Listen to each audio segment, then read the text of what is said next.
So, the Milwaukee Bucks bounced back to win Game 3 against the Suns, and a pretty ideal game from them. I don't think it could have gone much better for the Bucks. Obviously, the big thing, Giannis, 41 points, 13 rebounds, 6 assists. I thought he was great, just giving maximum effort. Whenever he got in transition, he made the right decision. He was good at setting screens at the right moments and rolling hard for the rim. He had a couple of good offensive rebounds, and a lot of his shots came that were just dunks and layups in the restricted area, and that's what he's best at. But then he also hit 13 of 17 free throws, which getting to the line and being efficient there is just absolutely key and is really big for the Bucks. And yeah, that was one of the big things for the Bucks. Also having him at the 5 and playing, I think the best lineup for the Bucks tonight was definitely the Holiday, Middleton, Connaughton, Tucker, Giannis lineup. It went on a 16-0 run to close out the third quarter, which really sealed the game. Really the whole, second and third quarters was when the Bucks really took control of their game. The offense was free-flowing. Giannis setting screens and rolling to the rim. Chris Middleton doing his thing. Drew Holiday finally hitting some threes. When Portis was in there, playing hard, getting some offensive rebounds. And yeah, even though the Bucks shot under 50% from the field, they made up for it. 13 offensive rebounds. I believe they had at least 20 second chance points. And yeah, 54 points in the paint. So they were able to get inside and score in transition, score in the half court effectively, which is something they haven't been able to do too often in these playoffs. So that's got to be really, really encouraging. And I think, with Middleton and Holiday both having better games, this is a recipe for success for the Bucks. Obviously, Middleton and Holiday are both very inconsistent, but you get a great performance from Giannis, and everyone else does their part, and I think most of the time that's going to lead to a win for the Bucks, as well as the defense being good, being able to switch with that lineup I mentioned. Limited Booker to not many points, only 10 points. I think he was 3 for 14 from the field, which obviously isn't good. Another big thing in this game was Ayton, who in the first quarter was dominating, was able to get rolls to the rim. They were feeding him in the post when he would get a mismatch, whether it be in transition or through a switch on the pick and roll. But then he got into foul trouble and only ended up playing 24 minutes, and I believe like 20-something of them were in the first.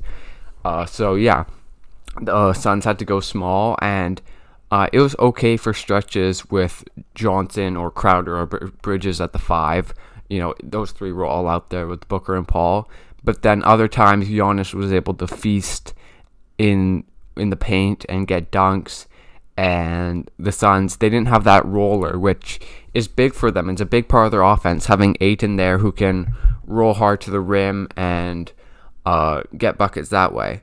Also, I think for the Suns, 29% from 3, only hit 9 of them, and I believe 6 of those were from Jay Crowder. So, apart from Crowder, the three-point shooting was really off. Obviously, a big part of that is Booker, and then Bridges not having a great game. And, some of it is just missing shots they can make, but also, I mentioned the Bucks having the smaller lineup lets them switch more. Typically, when you switch, you give up less open threes and more contested threes, and that definitely worked tonight for the Bucks. So a very, very good win for the Milwaukee Bucks. Really an ideal Bucks performance, if you can think of one.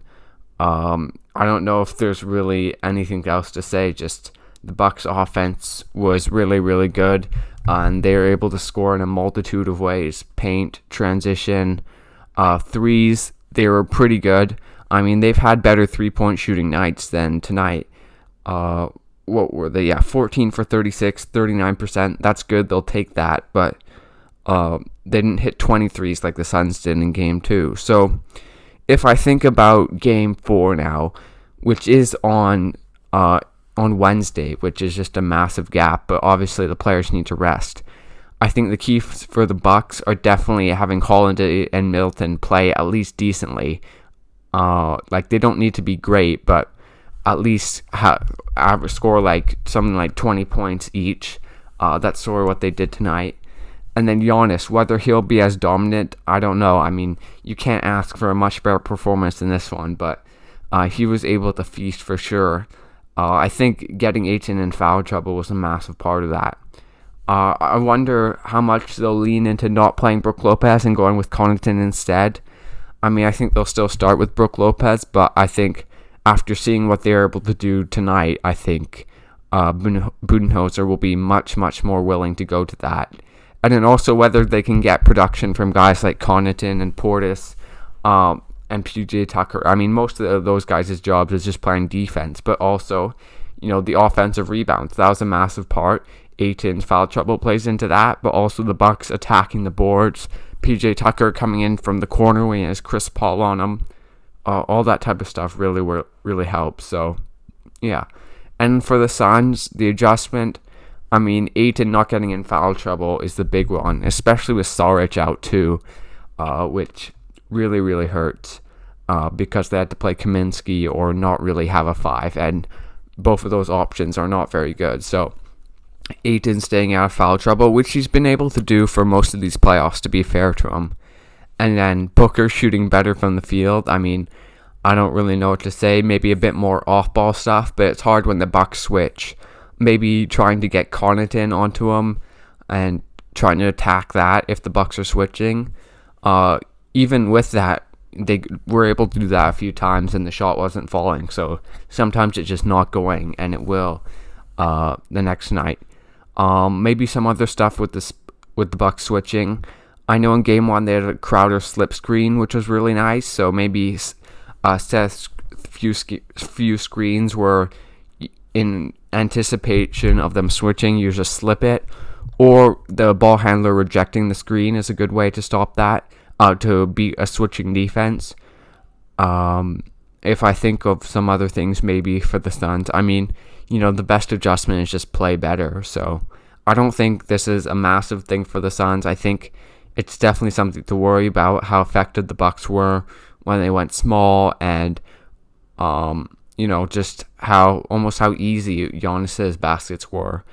But I think there's definitely adjustments to make offensively, and then defensively, Ayton is just the big thing.